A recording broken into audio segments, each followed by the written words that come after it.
Hey friends, it's Miss Emily here. Today we're going to collect a soil sample and we'll use our senses to analyze the soil, which will tell us a little bit more about our watershed. A sample is a small part or quantity intended to show what the whole is like. So if you collect a soil sample from your yard and your classmates collect soil samples from their yards, we can start to paint a picture of the types of soils that exist throughout neighborhoods within your watershed. Grab your paper plate and your shovel and find a spot in your yard where you can collect your soil sample.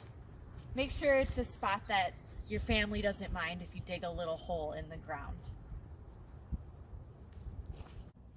First, take one big scoop out, removing the top layer of vegetation, and set that off to the side.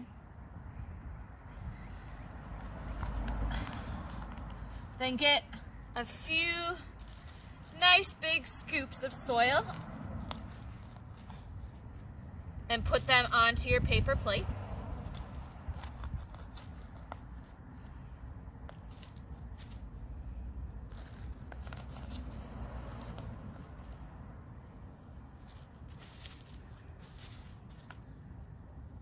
Once you're finished, you can sort of fill the hole you created back in and replace the top layer.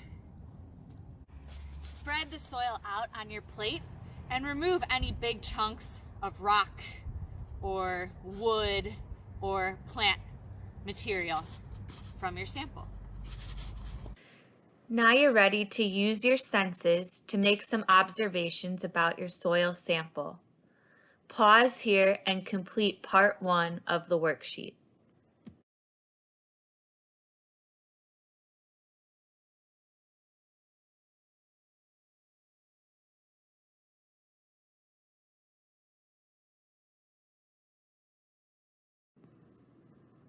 Soil is composed of different particle types: sand, silt, and clay. Sand particles are the largest, followed by silt and then clay. There is the greatest amount of space between individual sand particles. This allows water to flow easily through sandy soils. There is little space between clay particles. This causes water to be held or retained within clay soils. Soil that has a combination of particles is called loam. Sand typically feels coarse and rough.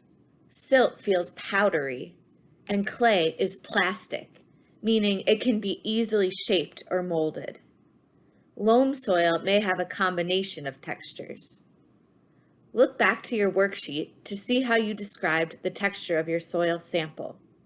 Is your description closest to one of these soil types? The settle test will help you determine how much sand, silt, and clay are in your soil sample. Start by opening up your mason jar.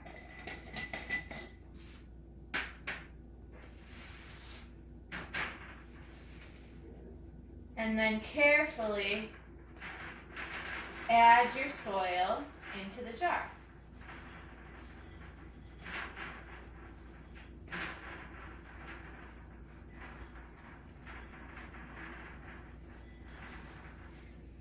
If you've got a really large sample, just fill the jar up about halfway and stop.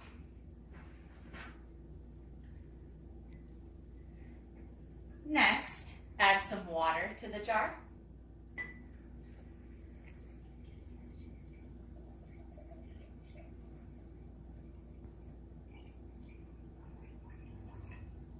And you want to make sure you leave about an inch of space at the top. Screw the lid back onto your jar, and now comes the fun part. Shake it up. Shake it up really well for about a minute or two. Let the jar sit undisturbed for at least a few hours. You can even let it sit overnight if time allows. Take a look at the layers that have developed in your jar. The largest particles, sand, make up the bottom layer, silt makes up the middle layer, and clay makes up the top layer. You can see the layer of clay is very thin in my soil sample.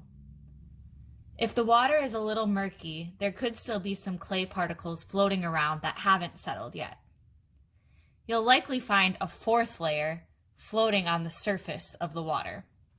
This layer is organic matter, plant and animal material, that was in your soil sample. Use a ruler to measure the height of the total amount of soil in your jar, and then measure each individual layer. Is your soil composed of mostly one type of particle, or is it a loam soil with a combination of particles? Nice work! Now that you have a sense of your soil, you can complete part 2 of the worksheet.